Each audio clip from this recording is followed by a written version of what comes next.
جو شراب سے عاجز آ جائے وہ حقیقت کی طرف لوٹ جاتا ہے، پر تو دونوں سے بھاگ رہا ہے، تیرا کیا بنے گا عبداللہ؟ ان کی بات پر اس کا احساس شکست اور بڑھ گیا تھا۔ وہ تھک کر چارپائی پر جا بیٹھا۔ کوئی ایسا امرت لا دے مولوی صاحب جس کے چینٹو سے سینے میں ٹھنڈ پڑ جائے، سکون مل جائے مجھے۔ مولوی صاحب نے اسے دیکھا جو سختی سے چارپائی کے کناروں کو پکڑ کر آگے کو جھکا زمین کو ساکت نظروں سے دیکھ رہا تھا۔ سکون ڈھونڈنے سے نہیں، مانگنے سے ملتا ہے، مولوی صاحب نے کہا۔ اسے سے سکون مانگ عبداللہ، جس کے نام سے دلوں کو راحت ملتی ہے۔ وہ مانگنے سے کب دیتا ہے؟ مرضی سے دیتا ہے، ورنہ مانگنے میں بھی تو کوئی کسر نہیں رہ گئی تھی، پر اپنے درد سے زیادہ ان کی تکلیف ستاتی ہے۔ اس نے بے قصور انہیں آزمائشوں میں لپیٹا تھا، اور وہ آخری سانس تک اس کی مدد کے آسرے پر رہے، پر اس نے مدد نہیں کی۔ اس نے طنز سے کہا تو مولوی صاحب کو جلال ہی آ گیا، تیش میں آ کر بولے، تو شکوے کر کے تاکہ نہیں عبداللہ؟ ہاں، نہیں دیا اس نے تجھے وہ جو تو نے مانگا تھا، پر یہ بھی تو دیکھ تو نے مانگا کیا تھا۔ عبداللہ کی سوالیہ نظروں پر وہ کہنے لگے، بندے تو سبھی ہوتے ہیں عبداللہ، پر بندگی کا سلیقہ کسی کسی میں ہوتا ہے۔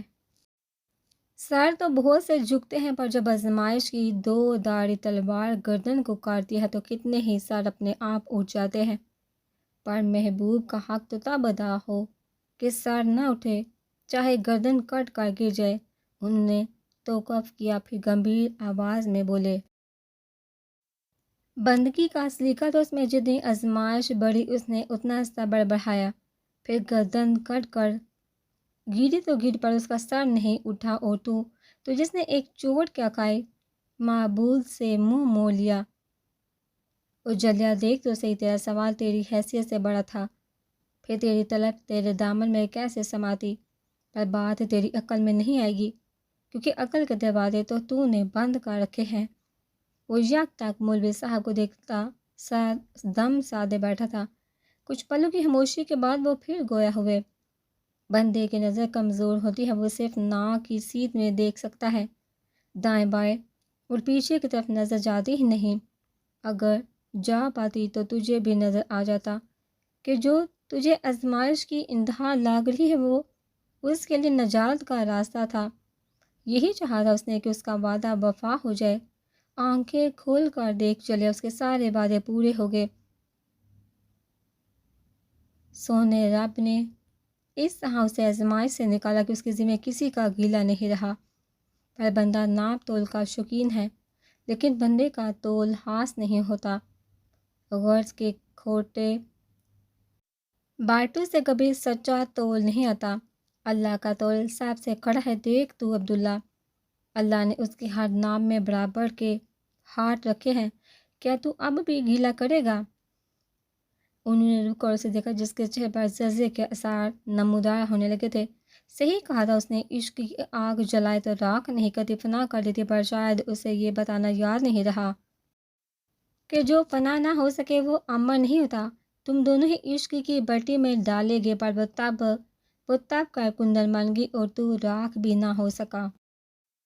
عشق تم دونوں نے ہی کیا، پر اس کے عشق نے اس کا نام صابروں میں لکھ دیا، اور تیرے عشق نے تجھے راندہ درگاہ بنا دیا۔ احساس ندامت سے عبداللہ کی آنکھیں بھیگی اور آنکھوں سے پانی بہہ کر چہرے کو بھگونے لگا۔ مولوی صاحب تعصب سے بولے، صرف تو ہی نہیں عبداللہ، اس عشق کے ہاتھوں بہت لوگ برباد ہو گئے۔ اس حلابے میں ہر کوئی بیزار ہے، حلقت گمراہ ہو رہی ہے، پر عشق کے ہنگامے سرد نہیں پڑتے۔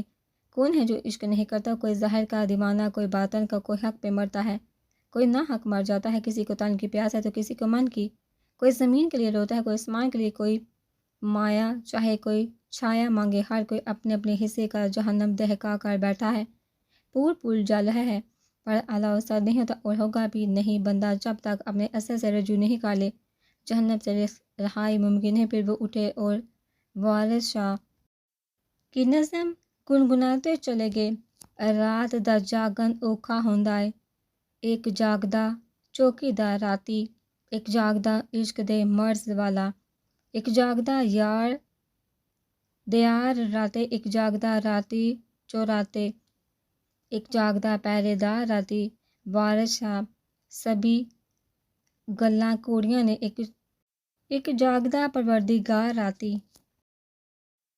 یہ آج کیسا انکشاف ہوا تھا؟ مولوی صاحب کی دور جاتی آواز عبداللہ کے وجود کو جھنجھوڑ رہی تھی۔ اسے لگا اس کے تنفس کم رک گیا اور روح جسم میں پھڑپڑا رہی ہے۔ نہ جانے کس طرح اپنی جگہ سے اٹھا، پھر وہ چلتا ہوا دروازے سے باہر نکل گیا۔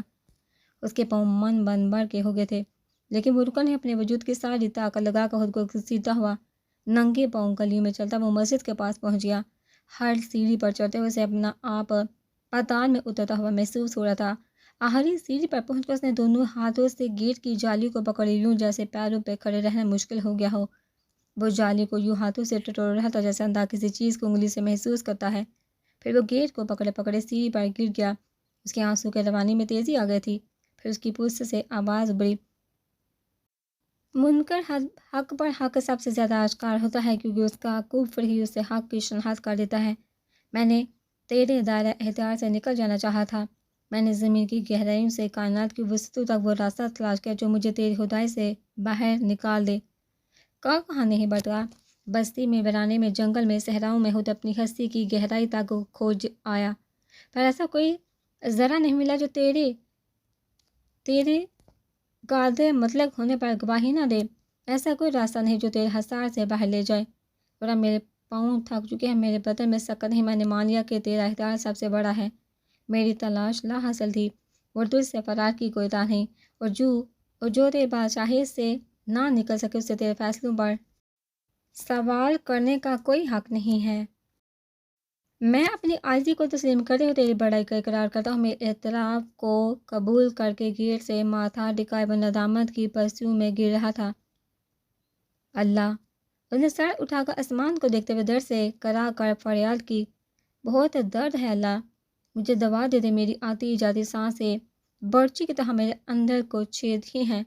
میرا سینہ الاؤ بنا ہے، مجھ پر رحم کر کہ میری ہستی میں بپا حشر تھم جائے۔ میری برداشت میرے دکھ سے ہار گئی ہے، میرے زخموں سے خون رسنا بند نہیں ہوتا۔ میرا روم اذیت میں جگڑا ہے۔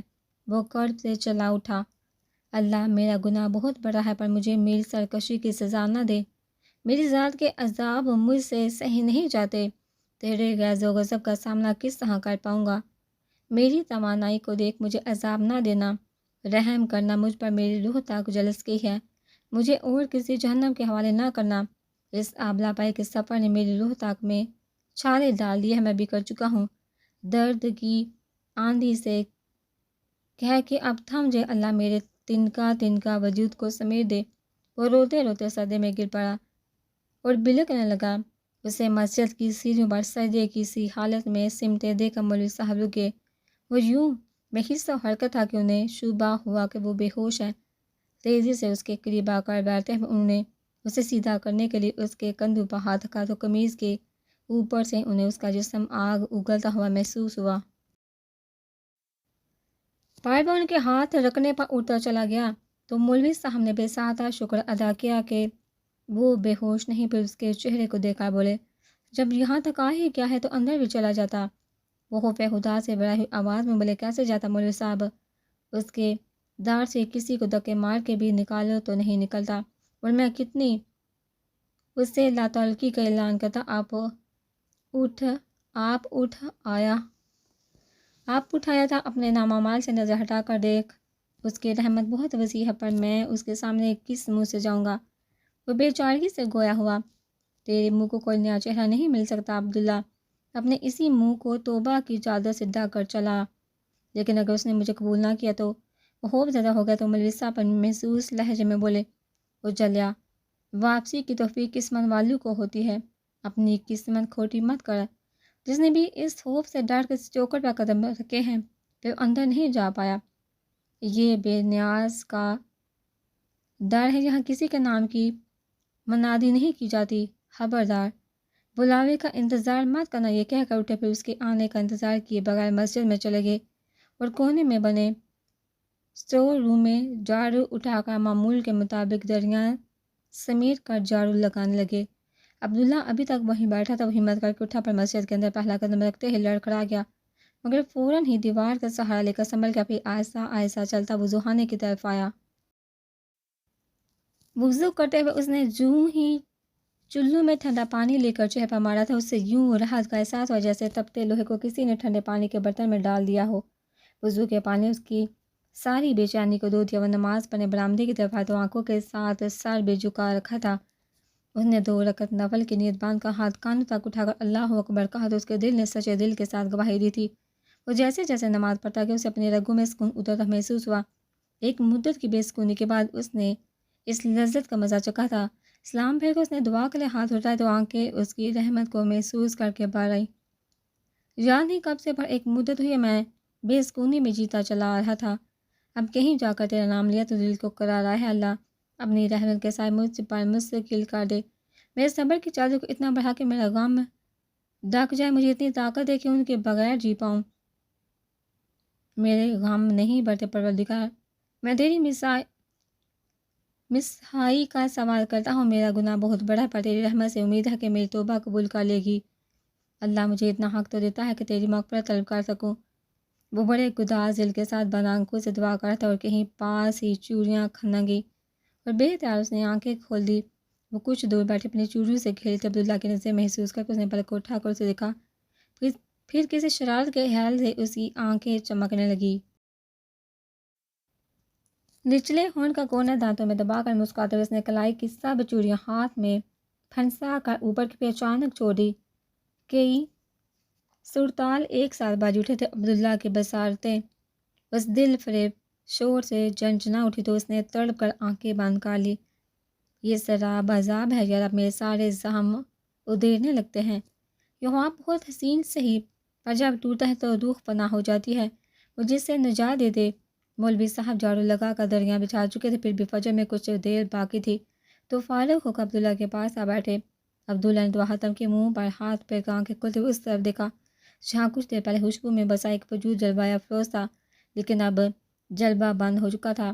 اس نے سر گھما کر ادھر ادھر سے تلاش کرنا چاہا پر لا حاصل۔ مولوی صاحب بہت غور سے اس کی حرکات کو نوٹ کر رہے تھے۔ ٹوک کر بولے، جب تو اس کے جانے پر اتنا تڑپتا ہے تو بتا وہ آنا کیوں چھوڑے؟ اس نے مولوی صاحب کو دیکھا پھر ہولے سے بولا، مجھے اپنے دل پر احتیاط نہیں، یہ معاملہ ہی بے احتیاطی کا عبداللہ۔ وہ سانس بھر کر بولے تو عبداللہ نے کہا، پر بے احتیاطی تکلیف دیتی ہے تو اس تکلیف کو سہنے کی عادت ڈالے عبداللہ، کیونکہ عشق تیری ہی نہیں اس کی بھی مجبوری ہے۔ انہوں نے کہا، پھر اذان کا وقت ہو گیا ہے کہتے ہوئے وہ اٹھ گئے۔ پیاس سے مریم کی آنکھ کھلی تھی۔ اوپر کو کھسک کر اس نے ٹیبل لیمپ آن کیا تو اس کی نظر بیڈ کے دوسرے کونے پر پڑی جو خالی تھا۔ شاید وہ واش روم میں ہو۔ اس نے نور ہدا کی غیر موجودگی پر سوچا، پھر سائڈ ٹیبل سے جگ اٹھا کر گلاس میں پانی ڈال کر پینے لگی۔ کچھ دیر گزر گئی، نور ہدا نہیں آیا تو کچھ پریشان ہو کر وہ بیڈ سے اٹھی اور اٹیچ باتھ روم کا دروازہ بجا دیا۔ کوئی جواب نہ پا کر اس نے دروازہ کھول کر اندر جھانکا، وہاں کوئی نہیں تھا۔ نور ہدا اتنی رات کو کہاں چلا گیا؟ اس نے پریشانی سے سوچا اور ان کو ڈھونڈنے کمرے سے نکل آئی۔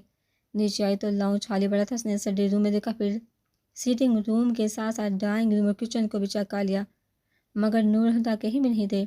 کچھ سوچ کر وہ لان میں آ گئی۔ لان میں جلتی لائٹوں سے رات گز پہر بھی کافی روشنی تھی۔ مریم نے ایک نظر میں دیکھ لیا کہ وہاں کوئی نہیں تھا۔ اس نے اشارے سے واچ مین کو پاس بلائے۔ وہ دیکھ چکی تھی کہ تینوں گاڑیاں پورش میں کھڑی ہیں، پھر رات کے اس پہر نور ہدا کہاں جا سکتا تھا؟ واچ مین پاس آیا تو پوچھنے لگی، نور ہدا کہیں گیا ہے؟ نہیں میڈم، اس نے کہا۔ پھر اس کی پریشان شکل دے کر پوچھا، کیا صاحب اندر نہیں ہے؟ وہ سنبھل کر بولی، آف کورس اندر ہی ہیں۔ میں اٹھی تو وہ کمرے میں نہیں تھے، شاید بابا جان کے پاس ہو، میں دیکھتی ہوں۔ ہاں میڈم اندر ہی دیکھیے، صاحب باہر نہیں گئے۔ پھر رات کے 3 بجے وہ جائیں گے بھی کہا۔ اسے تسلی دے کر وہ واپس ڈیوٹی دینے چلا گیا۔ مریم نے کہہ تو دیا تھا کہ شاید وہ بابا جان کے کمرے میں، پر اسے معلوم تھا اتنی رات کو نور ہدا بلا ان کے پاس کیوں جاتے۔ پلٹ کر اندر جانے کے بجائے وہ چلتی ہوئی پچھلی طرف لان میں نکل آئی۔ نور ہدا وہاں بھی نہیں تھے۔ اس نے پہلی بار اس خوف کو محسوس کیا کہ بڑے گھر میں لوگ کھو سکتے ہیں۔ بابا جان کو چکانے کا سوچ کر ہال کے کھلے دروازے سے اندر آ گئی۔ اس کی نظر ملیحہ کے کمرے پر گئی۔ اسے یوں بھی اس طرف آنے کی ضرورت نہیں تھی۔ وہ جب سے اسے پتہ چلا تھا سیڑھی کے اوپر والا کمرہ ملیحہ کا ہے، ادھر بھٹکتی بھی نہیں تھی۔ اس کا خیال تھا کہ گھر کے باقی لوگ بھی اس سب کام ہی آتے ہوں گے۔ آج پہلی بار اس نے ملیحہ کے کمرے پر پڑا تالا دیکھا تھا۔ اس کی تو شاید نظر بھی نہ پڑتی، پر دروازے کے دیم و پٹو میں جوڑی سے بنے تھے۔ اس نے مریم کو چونکایا تھا۔ وہ ریلنگ تھام کر سیڑھیاں چڑھتی اوپر آگئی۔ اس نے زینی سے دروازے تک کا فاصلہ 2 قدموں میں ہی طے کر لیا تھا۔ پھر دروازہ کھول کر کمرے میں جانے کے بجائے اس نے دروازے کے درمیانی جوڑی سے جھانک کر دیکھا۔ کمرے کی دیواروں سے ہوتی اس کی نظر ملیحہ کے بیڈ پر جا رکی۔ کمرے میں اندھیرا تھا، پر باہر کی روشنی سے کمرے میں نیم تاریکی کا ماحول بن گیا تھا۔ اس نیم تاریکی میں مریم نے نور الہدیٰ کو ایک بازو آنکھوں پر رکھ کر بیڈ پر لیٹے دیکھا تھا۔ اس کے اندر آندیاں سی چلنے لگی۔ آج صحیح معنی میں اسے ملیحہ اپنی شراکت دار لگی تھی، پر اسے خود کو سنبھالنا تھا۔ اس معاملے میں نور الہدیٰ سے سوال نہیں کر سکتی تھی۔ وہ پہلے ہی مریم سے ملیحہ سے محبت کرتے رہنے کی اجازت لے چکے تھے۔ خود پر ضبط کرتی وہ پلٹ گئی، مگر اندھیرا کیے بستر پر لیٹی وہ پلک نہیں جھپک سکی۔ نور الہدیٰ کے انتظار میں جاگتی رہی۔ دروازہ کھلنے کی آواز پر مریم نے فوراً آنکھیں بند کر لی۔ نور الہدیٰ بنا کوئی آواز کی دوسری طرف جا کر بیڈ پر مریم کی طرف سے کروٹ لے کر لیٹ گئے۔ مریم نے آنکھیں کھول کر اندھیرے میں ان کی پشت کو دیکھا۔ پھر وال کلاک کو 5 بج چکے تھے۔ مریم نے کلاک سے نظر ہٹا کر نور الہدیٰ کی طرف سے کروٹ لے لی۔ رات میں 3 بجے کے قریب میری آنکھ کھلی تو تم کمرے میں نہیں تھے۔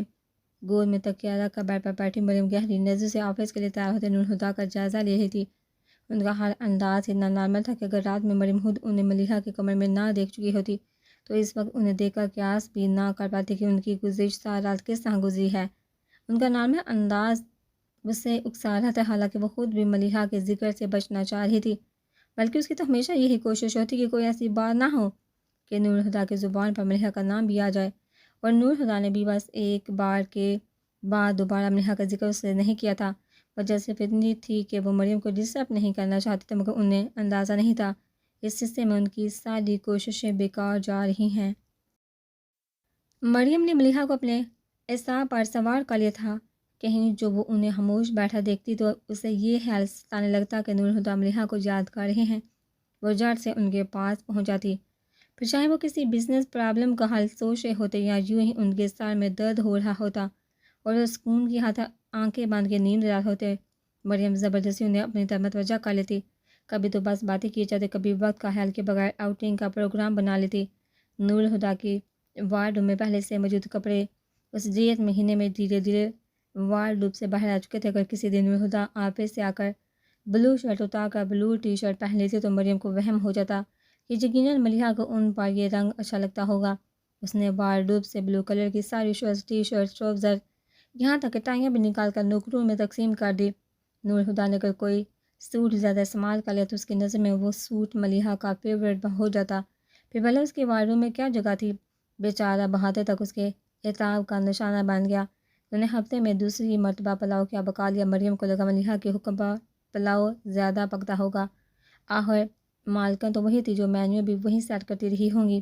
اس نے غصے میں بہادر کو خوب جاڑ دیا کہ وہ سر پر چڑھتا جا رہا ہے، جو دل کرتا ہے پکا لیتا ہے۔ پھر مریم نے اسے مینیو کی لسٹ بنا کر دی، جس پر سختی سے عمل کرنا بہادر پر فرض تھا۔ مگر نور الہدیٰ کو واقعی مریم سے محبت تھی۔ انہوں نے کبھی اس کی کسی بات پر اعتراض نہیں کیا، مگر مسئلہ تو یہ تھا کہ وہ بابا جان کو چپ نہیں کروا سکتی تھی، جو کھلے عام ملیحہ کا ذکر کرتے تھے۔ حالانکہ یہ ذکر نور الہدیٰ کے سامنے نہیں ہوتا تھا۔ احساس ندامت سے وہ ان کے سامنے ملیحہ کا نام نہیں لے پاتے تھے۔ پہلے تو وہ صرف ملک ناصر سے ملیحہ کی باتیں کیا کرتے تھے، ان کے انتقال کے بعد بہادر ان کا سامع بن گیا تھا۔ پھر مریم رخصت ہو کر آئی تو اسے بھی ملیحہ کا ذکر گاہے بگاہے سننا پڑتا، حالانکہ زیادہ تر وہ اٹھ کر ہی چلی جاتی تھی، پر بابا جان اس کی ناگواری کو سمجھ نہ سکے۔ انہیں معلوم نہیں تھا نور الہدیٰ اسے ملیحہ کے بارے میں اپنے جذبات سے آگاہ کر چکے ہیں۔ خود اپنے طور پر تو انہوں نے یہ احتیاط برتی تھی کہ کبھی ملیحہ کے ذکر میں نور الہدیٰ کا نام کچھ اس طرح نہ آئے کہ مریم کی دل شکنی ہو۔ انہوں نے بہادر اور دوسرے نوکر کو بھی منع کر دیا تھا کہ ملیحہ نور الہدیٰ کی منگنی یا شادی طے ہونے کا ذکر مریم سے نہ کرے۔ پھر کون سا ملیحہ کی شادی ان سے ہو گئی تھی کہ بتانا ضروری ہوتا، مگر مریم بابا جان کو کس طرح کہہ سکتی تھی کہ اپنی بیٹی کا نام نہ لیا کرے۔ مجھے اس کے ذکر سے نفرت ہے۔ وہ ایک ہی رات میں یہ نفرت کئی گنا بڑھ گئی تھی، پھر بھی اندر کی بے چینی نے اسے نور الہدیٰ سے بات کرنے پر مجبور کر دیا تھا۔ ہاں، کچھ گھبراہٹ سی ہو رہی تھی، وہ اس لیے باہر چلا گیا۔ ان کا لہجہ سرسری سا تھا، مریم نے ڈریسنگ کے آئینے میں ان کے عکس کو گورا جو اب ٹائی پہن رہے تھے اور اسپاٹ لہجے میں بولی، باہر کہاں، لان میں؟ ٹائی کی ناٹ لگاتے نور ہدا کے ہاتھ تھام کے مریم آئینے میں ان کے رد عمل کو دیکھ رہی تھی۔ اسے توقع تھی کہ اب تھوڑا سا گھبراتے ہوئے نور ہدا اس سے جھوٹ بولیں گے، مگر انہوں نے توقف کے بعد کسی ہاتھ تاثر کے بغیر کہا، نہیں ملیحہ کے روم میں۔ مریم کے تن بدن میں آگ لگ گئی۔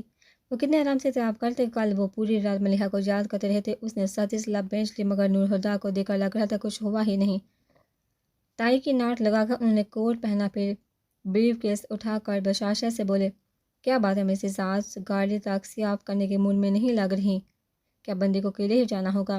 میری طبیعت ٹھیک تھی۔ ان کی فرمائش کے جواب میں اس نے بے دلی سے کہا تو وہ پریشان ہوتے اس کے پاس جا بیٹھے، کیوں کیا ہوا؟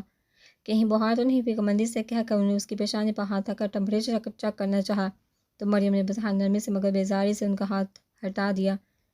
بس یوں ہی سال میں ہلکا سا درد ہے، طبیعت زیادہ خراب ہے تو میں آفس نہیں جاتا۔ تو کیا گھر پر رہ کر میرا سر دباؤ گے؟ چڑ کر کہتے نور ہدا کو وہ اجنبی سی لگی۔ وہ پھر بھی در گزر کرتے ہوئے پیار سے بولے، کوئی حرج بھی نہیں ہے نور ہدا، یو آر ڈسٹربنگ می۔ ان کا لہجہ ناقابل برداشت ہو گیا۔ نور ہدا کی جگہ کوئی اور ہوتا تو اس بدتمیزی پر ہاتھوں سے اکھڑ جاتا، پر وہ برا منائے بغیر ہاتھ اٹھا کر سلجھ جو انداز میں بولے، اوکے یار، آئی ایم گوئنگ، تم آرام کرو اور میڈیسن ضرور لے لینا۔ اٹھتے اٹھتے بھی بولے بغیر ناراض کہ ان کی بات سن کر مریم نے جھٹکے سے تکیہ بر پر پٹھا اور کمبل سر تک تان کر لیٹ کے نور ہدا کی پیشانی پر سلوٹیں ابھر آئی تھی۔ کہیں مریم کو میرا ملیحہ کے روم میں جانا تو برا نہیں لگا۔ دروازہ کھولنے کے ساتھ انہیں کلک ہوا تھا۔ پرسوچ نظر سے انہوں نے کمبل اوڑھ کر لی تھی۔ مریم کو دیکھا پیاسی سے اپنے پیچھے دروازہ بند کرتے باہر نکل گئے۔ دروازہ بند ہونے کی آواز پر وہ کمبل پھینک کر اٹھی، اس کا سانس دوکنی کی طرح چلا تھا، پھر وہ تنفر سے گھر آئی۔ ملیحہ آپ رکی، میں کبھی برداشت نہیں کروں گی کہ میرا شوہر رات کے آخری پہر میرے پہلو سے گھبرا کر اٹھے اور سکون کے لیے تمہاری پناہ میں چلا جائے۔ اس دن کے بعد اس نے نور ہدا کی چوکیداری شروع کر دی تھی۔ رات میں جب تک نور ہدا نہیں سو جاتے، وہ جاگتی رہتی، اس پر بھی سوتے سے اٹھ کر دیکھتی کہ وہ اپنی جگہ پر ہے یا نہیں۔ لیکن نور ہدا بھی محتاط ہو چکے تھے۔ اپنی ازدواجی زندگی کو تلخیوں سے بچانے کے لیے انہوں نے رات کو کو ملیحہ کے کمرے میں جانا چھوڑ دیا تھا۔ اب وہ دن میں ایسے وقت ملیحہ کے کمرے میں جاتے جب مریم گھر پر نہیں ہوتی۔ ایک پریشان حال عورت حیدر لوہار کی دکان پر آئی اور اجلت بڑے انداز میں بولی، پا حیدر ماظہر عبداللہ کتھے ہوئے؟ کیا وہ اپنا نام سن کر عبداللہ دکان کے اندر سے آتے ہوئے بولا۔ وہ عورت بولی، چھیتی چل عبداللہ، کوٹھے تو ڈگ کے تیرے منڈے دا سر پھٹ گیا ہے۔ تیرے منڈے پر ٹھٹک کر عبداللہ نے اسے دیکھ پر کچھ کہنے سننے کا وقت نہیں تھا۔ وہ فوراً دکان سے نکل گیا۔ گھر پہنچا تو شہر میں آس پاس کی عورتوں کا جمع گھٹا لگا تھا۔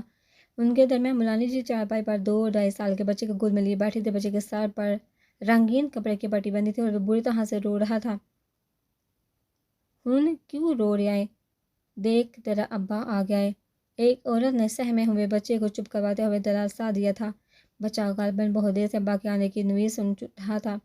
جب بھی عبداللہ کو دیکھا مچلتے ہوئے، اس نے اپنے ننھے بازو اس کی طرف اٹھا کر روتے ہوئے ابا پکارا۔ عبداللہ اس کے پاس آ گیا اور چارپائی پر بیٹھ کر اس کے اپنی گود میں بٹھا لیا۔ حیرت انگیز طور پر بچہ اس کے پاس آتے ہی چپ ہو گیا تھا۔ بچے پرسکون ہو گئے تھے۔ عورتوں کا ہجوم بھی چھوٹنے لگا۔ بچے کو تحفظ کا احساس دلانے کے لیے عبداللہ نے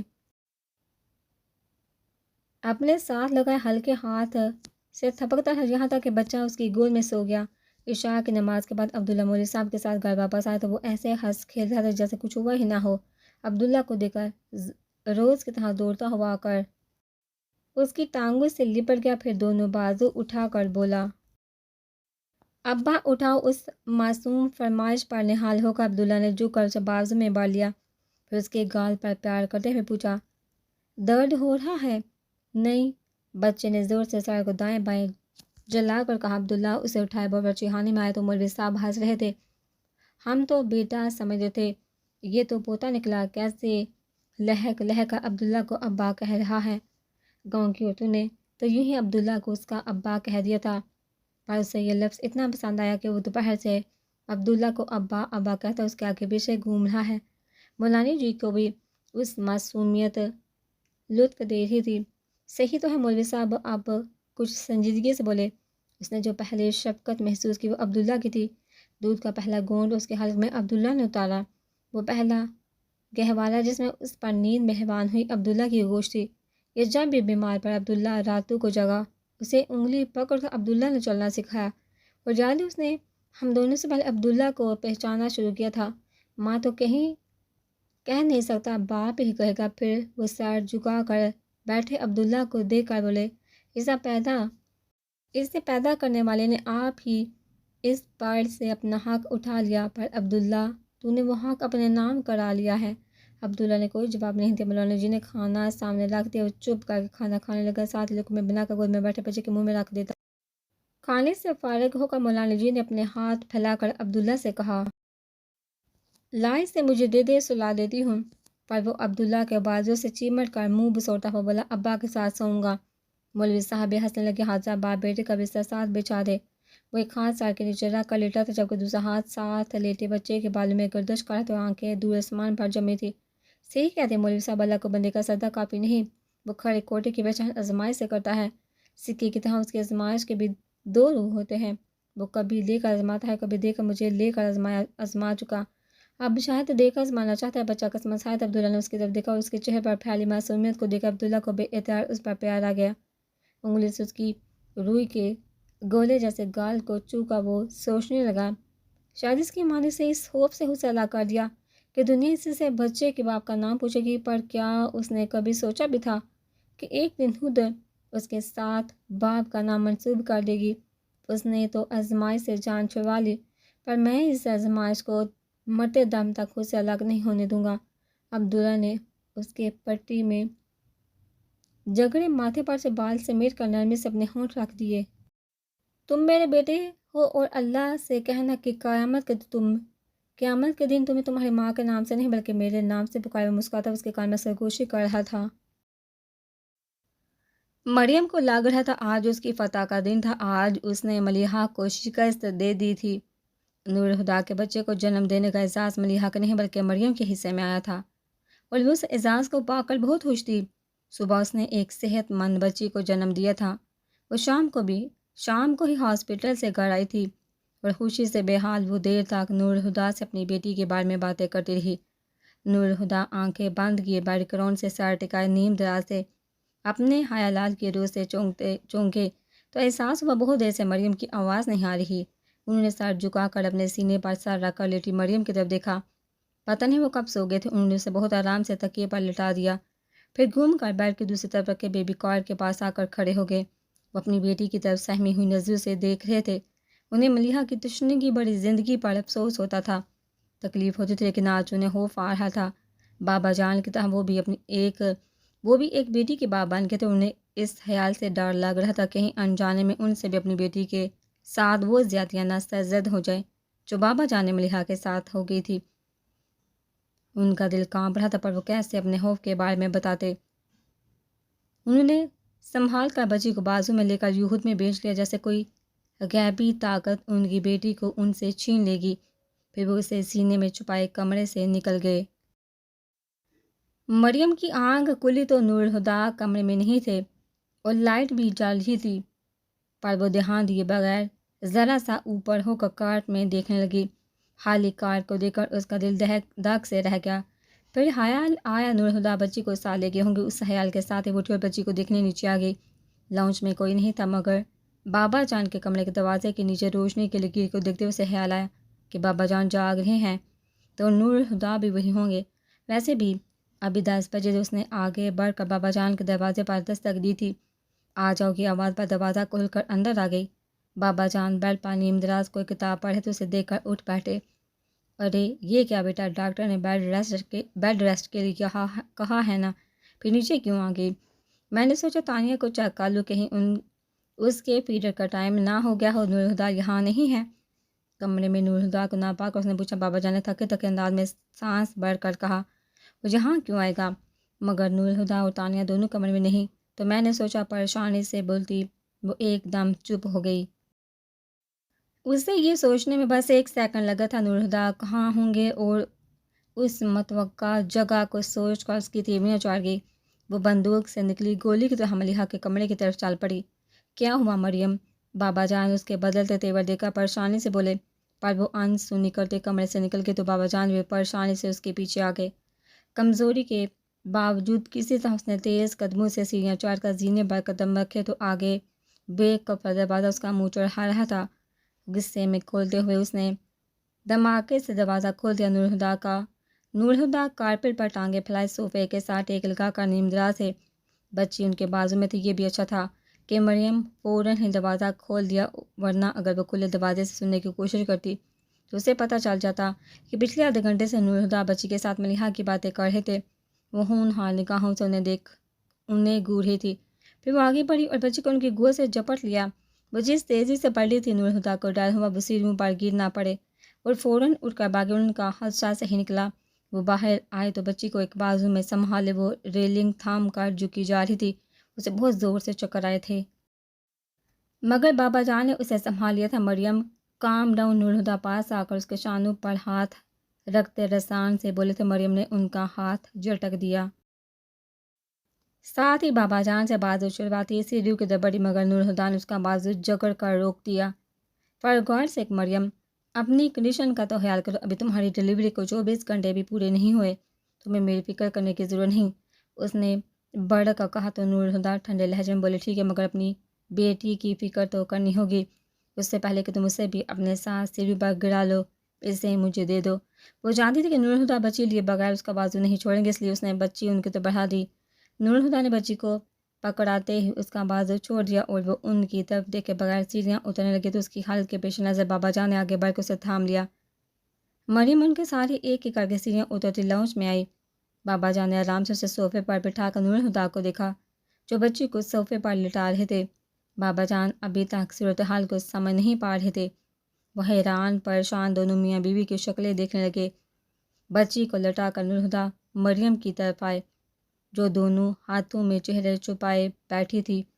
دیکھو مریم، نورہدا نے اس کی کلائیاں تھام کر کچھ کہنا چاہا، پر وہ ان کے ہاتھ جھٹک کر اپنی جگہ سے اٹھتی دور جا کھڑی ہوئی۔ اب اور کیا دکھاؤ گے نورہدا؟ جو دیکھا کیا وہ کافی نہیں تھا؟ تم اوور ریئیکٹ کر رہی ہو، انگلی اٹھا کر بولے۔ مریم غررائی، میرا شوہر غیر لڑکی کے کمرے میں راتیں گزارتا ہے اور تمہیں لگتا ہے میں اوور ریئیکٹ کر رہی ہوں؟ اس کے انداز پر نورہدا دنگ رہ گئے، پھر تیز لہجے میں بولے، ہاں مگر اس کمرے میں کوئی لڑکی نہیں ہوتی۔ وہ پھٹ پڑی، یہی تو مسئلہ ہے، وہ لڑکی کمرے میں نہیں تمہارے دل و دماغ میں رہتی ہے، اگر کمرے میں ہوتی تو ہاتھ پکڑ کر نکال دیتی، مگر اسے تمہارے دل سے کس طرح نکالوں؟ صرف اس کی وجہ سے میرا ہر پل عذاب میں گزرتا ہے۔ وہ تمہاری محبت میں میری حصے دار ہے، تمہاری سوچوں میں میری حصے دار ہے، اور میری راتوں میں بھی اس کا حصہ بنتا ہے۔ نورہدا تم مل کے ہی تو مجھے پورے ملے ہوتے۔ آہر اس کی آواز دکھ میں ڈوب گئی تھی، جسے محسوس کر کے نورہدا نرم پڑ گئے۔ میں نے تمہیں دھوکہ تو نہیں دیا، تم جانتی تھی میں بٹا ہوا انسان ہوں، اب چاہے عذاب ہی صحیح، پر اس عذاب کو تم نے اپنی مرضی سے قبول کیا تھا، پھر اب شکایت کیوں؟ ان کی بات کاٹ کر مریم کاٹدار لہجے میں بولے، اس وقت میں نے سوچا تھا تم کب تک جادو کی قبر کے مجاور بنے رہو گے، مجھے پا کر آخر ایک دن اسے بھول ہی جاؤ گے، مگر نہیں، میرے ساتھ ہو کر بھی تمہیں اس کی کمی ستاتی ہے۔ تمہیں کیا لگتا ہے میں محسوس نہیں کرتی؟ ان 1.5 سالوں میں ایک پل کے لیے بھی تم مجھے میرے ہو کر نہیں ملے۔ تمہارا جسم میرے ساتھ ہوتا ہے پر روح اس کے پاس منڈلاتی رہتی ہے، تمہاری آنکھیں مجھے دیکھتی ہے پر نظر کو اس کی تلاش رہتی ہے۔ میری آواز صرف تمہارے کانوں تک پہنچی مگر سماعت میں اس کی آواز گونجتی ہے۔ سب بتایا تھا تم نے، پر یہ کب کہا کہ مجھے سوتن برداشت کرنی ہوگی؟ بابا جان اتنا تو سمجھ چکے تھے، وہ دونوں ملیحہ کے نام پر جھگڑے ہیں، پر جس طرح سے مریم بول رہی تھی انہیں بہت برا لگ رہا تھا، لیکن سمجھ نہیں آ رہا تھا کہ کس طرح میاں بیوی کے درمیان دخل اندازی کر کے مریم کو چپ ہو جانے کے لیے کہہ دے۔ نورالہدیٰ کو بھی اس کا انداز ناگوار گزر رہا تھا۔ انہیں شدید غصہ آیا، شٹ اپ مریم، کم از کم اتنا تو خیال کرو یہ سب ایک مری ہوئی لڑکی کے بارے میں کہہ رہی ہو۔ مری ہوئی لڑکی؟ وہ کہہ کر استہزاء یا انداز میں ہنسی۔ تمہارے دل پر اس کا قبضہ ہے، تمہارے دماغ پر، تمہاری روح پر، تمہارے احساس پر اس کی حکومت ہے، اور تم اسے مری ہوئی لڑکی کہتے ہو؟ کیا فائدہ ایسے مرنے کا اگر وہ تمہاری زندگی سے نہیں ٹلتی؟ اینی تم شوق سے اس کی یادوں میں آنسو بہاؤ، لیکن اگر تم نے دوبارہ میری بیٹی کو اس کے مقبرے میں لے جانے کی جرت کی تو یاد رکھنا میں بہت برا کروں گی۔ زہر بڑے لہجے میں بول کے اس نے بچی کو اٹھایا اور سینیاں چڑھتی اپنے روم میں چلی گئی۔ مریم کے الفاظ پر نور ہدا کو بہت تکلیف ہوئی تھی، مگر بابا جان کو دیکھ کر وہ شرمندہ ہو گئے۔ ان کے چہرے پر ایسے احساسات تھے جیسے کسی نے انہیں بہت اذیت دی ہو۔ وہ آہستہ سے کہے ہوئے آئی ایم سوری بابا جان۔ 3 سالوں میں پہلی بار نور ہدا کے لہجے میں بابا جان کے لیے اتنا گداز آیا تھا، مگر بابا جان کی حالت ایسی نہیں تھی کہ کچھ محسوس کر پاتے۔ انہوں نے نور ہدا کے شرمندہ چہرے کو دیکھ کر دھیرے سے کہا، تمہاری کیا غلطی ہے؟ پھر سست قدموں سے چل کر اپنے کمرے میں آ کر نور ہدا لاؤنج میں تنہا کھڑے رہ گئے، مگر ان کا کمرے میں جانے کا کوئی ارادہ نہیں تھا۔ انہوں نے وہیں صوفے پر لیٹ کر بازو آنکھوں پر رکھ لیا۔ صبح آفس کے لیے تیار ہونے وہ کمرے میں گئے تو بھی مریم کی طرف دیکھا تک نہیں، جو رات بھر ان کی منتظر رہی تھی، اور منہ پھیر کر تیار ہوتے رہے۔ پھر جاتے جاتے وہ بیڈ کے پاس رجوع کر اپنی بیٹی کو پیار کیا اور باہر نکل گئے۔ اپنا یوں نظر انداز ہونا مریم کو بری طرح سے کھلا تھا۔ ان کی گاڑی گیٹ سے باہر جاتے ہی وہ اٹھ کر نیچے آ گئے۔ بہادر اس کی بلند آواز پر بہادر سارے کام چھوڑ کر لاؤنج میں باگایا، جی بیگم صاحب ملیحہ کے کمرے کی چابی دو۔ بہادر گڑبڑاہٹ میں کچھ دیر چپ سا رہ گیا۔ کل رات کا جھگڑا تو اس کے علم میں نہیں تھا، مگر وہ جانتا تھا کہ مریم ملیحہ کو ناپسند کرتی ہے۔ پھر اس کے تیور بھی ایسے تھے کہ وہ مشکوک ہو گیا۔ میرے پاس تو نہیں، صاحب کے پاس ہوتی ہے، آپ ان سے مانگ لے، وہ سوچ کر بول رہا تھا۔ اوفو، کوئی ڈپلیکیٹ چابی تو ہوگی؟ ضرور ہوگی بیگم صاحب، پر ہمیں نہیں معلوم۔ اس بار وہ پر اعتماد تھا۔ مریم کو یقین کرنا پڑا۔ اس نے سوچا تھا ملیحہ کے کمرے کو تہس نہس کر دے گی، مگر چابیاں نہ پا کر اس پر جنجلاہٹ سوار ہو گئی۔ سامنے دیوار پر لگی تصویروں پر نظر پڑی تو وہ جنونی انداز میں آگے بڑھی، پھر ہر اس فریم کو اتار کر پھینکنے لگی جس میں ملیحہ نظر آ رہی تھی۔ یہ آپ کا کیا کر رہی ہیں بیگم صاحب؟ بہادر گھبرا کر بولا۔ پل بھر کو ہاتھ روک کر اس نے پلٹ کر دیکھا، پھر گھراہٹ بڑی آواز میں بولی، ملیحہ کا نام اس گھر کی دیواروں سے کھرچ کر مٹا رہی ہوں۔ ہاتھ میں پکڑا فریم سامنے دیوار پر دماغ رکھ کر کے سب نوکر جمع ہو گئے، پر کسی میں ہمت نہیں تھی مریم کو روکنے کی۔ وہ سب سٹ پٹائے ہوئے تو بہادر کی آنکھوں میں بھی آنسو تیرنے لگے تھے۔ توڑ پھوڑ کی آوازوں پر بابا جان کمرے سے نکل آئے تھے۔ پھر مریم کو تصویریں اتار کر پھینکتے دیکھ کر وہ الجھن بڑے انداز میں بولے، یہ تم کیا کر رہی ہو مریم؟ ان کا پیر کسی چیز پر پڑا تھا۔ قدم پیچھے کر کے انہوں نے نیچے دیکھا۔ وہ ملیحہ کی بچپن کی تصویر تھی جس کا شیشہ ٹوٹ چکا تھا۔ جھک کر تصویر اٹھاتے انہوں نے پیار سے اس پر ہاتھ پھیرا، پھر باقی تصویروں پر نظر ڈالی۔ بابا جان کی رگیں تن گئی۔ انہوں نے سرد نظروں سے مریم کو دیکھا جو خوفزدہ نگاہوں سے انہیں دیکھ رہی تھی۔ پھر پتلیلے لہجے میں بولی، یہ گھر تمہارے شوہر کا نہیں، میرا ہے، اور اگر تم نے دوبارہ میری بیٹی کی تحقیر کی جرت کی تو وہ تمہارا کیسر فاروقی میں ہر دن ہوگا۔ بہادر کو اس پل پر ان میں پرانے اظہر فاروقی کی جھلک نظر آئی تھی۔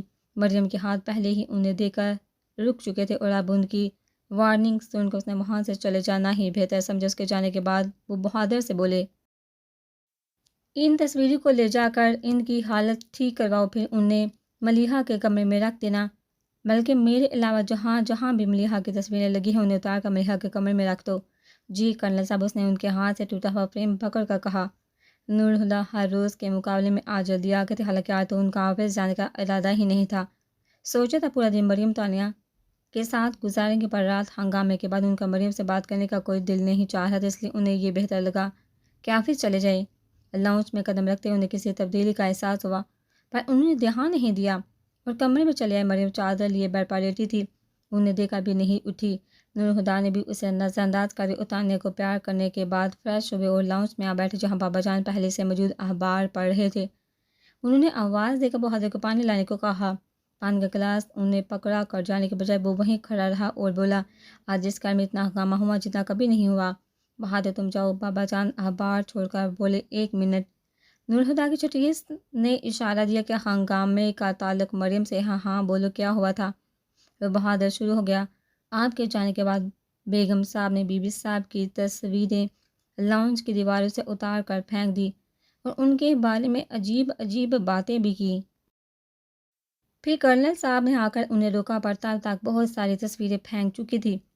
کئی کے تو فریم بھی ٹوٹ گئے۔ اب نور ہدا نے نوٹ کیا کہ دیواروں پر سے کئی تصویریں غائب تھیں۔ ان کی یادداشت کے مطابق ان سب تصویروں میں ملیحہ تھی۔ وہ تصویریں کہاں ہیں جن کے فریم ٹوٹ گئے ہیں؟ وہ تو صاحب نے لگوا لیا اور بی بی صاحب کے کمرے میں رکھ دیا. اس کے کمرے میں کیوں رکھے؟ واپس دیوار پر کیوں نہیں لگائے؟ نور ہدا ناگواری سے بولے. کرنل صاحب نے کہا تھا بی بی صاحب کی تصویر سارے گھر سے اتار کر ان کے کمرے میں رکھ دوں. کیوں؟ وہ بہادر کی بات سے ان کا حیرت سے بابا جان سے بولے. کیونکہ میں مریم کو دوبارہ اس بات کا موقع نہیں دینا چاہتا. اس جھگڑے کو یہی ختم ہو جانا چاہیے. انہوں نے بہادر کو وہاں سے جانے کا اشارہ کیا اور وہ سار ہلا کر چلا گیا. میں ملازموں سے بھی کہہ دوں گا اور خود بھی خیال رکھوں گا. تم بھی ذرا احتیاط کرنا کہ ملیحہ کا نام نہ لو، کیونکہ اگر مریم نے سنا تو مشتعل ہو سکتی ہے اور میں اپنے گھر میں اپنے سامنے اپنی بیٹی کے لیے مغالطات نہیں سن سکتا. نور ہدا ان کی آواز میں غصہ محسوس کر رہے تھے، مگر انہیں کے ساتھ بالکل پسند نہیں آیا اور ناراضگی سے بولے. وہ مر تو چکی، اب اس کی یاد بھی مٹانا چاہتے ہیں. بھلا یہ جھگڑا ختم کرنے کا کون سا طریقہ ہے؟ ان کی بات پر بابا جان نے سر جھکا لیا، پھر خود کو کمپوز کر کے بولے. ملیحہ کا نام زندہ رکھنے کے لیے ہمیں اسے یاد کرنے کی ضرورت نہیں. تم جانتے ہو کہ ہم دونوں 100 بار بلا کر بھی اسے نہیں بھول سکتے. یادیں دل میں ہوتی ہیں، دیواروں پر نہیں. چاہے دیوار پر ملیحہ کی تصویر لگی رہے یا نہیں، مجھے یا تمہیں کوئی فرق نہیں پڑے گا، مگر مریم کو فرق پڑے گا. ذرا سوچو، کل جو کچھ ہوا اس وقت تو تانیہ بھی موجود تھی. آج وہ ناسمجھ ہے، کل سمجھدار ہو جائے گی. کیا تم اپنی بیٹی کے سامنے اس نوعیت کا جھگڑا افورڈ کر سکتے ہو؟ میں یہ سب مریم کے لیے نہیں، تانیہ کے لیے کر رہا ہوں. میں نہیں چاہتا کہ اس کا ذہن خراب ہو. اسے دیکھ کر ایسا لگتا ہے کہ میری ملیحہ لوٹ رہی ہے. میں دوسری بار اپنی بیٹی کو تکلیف نہیں دے سکتا، انہوں نے نم لہجے میں کہا تھا. نور ہدا خاموش، مگر ان کی خاموشی میں متفق ہونے کا اشارہ تھا. اور اسی طرح اپنے انتقال کے صرف 3 سال بعد ملیحہ کا ذکر کیسے افریقی میں شجرہ ممنوع بن کر رہ گیا.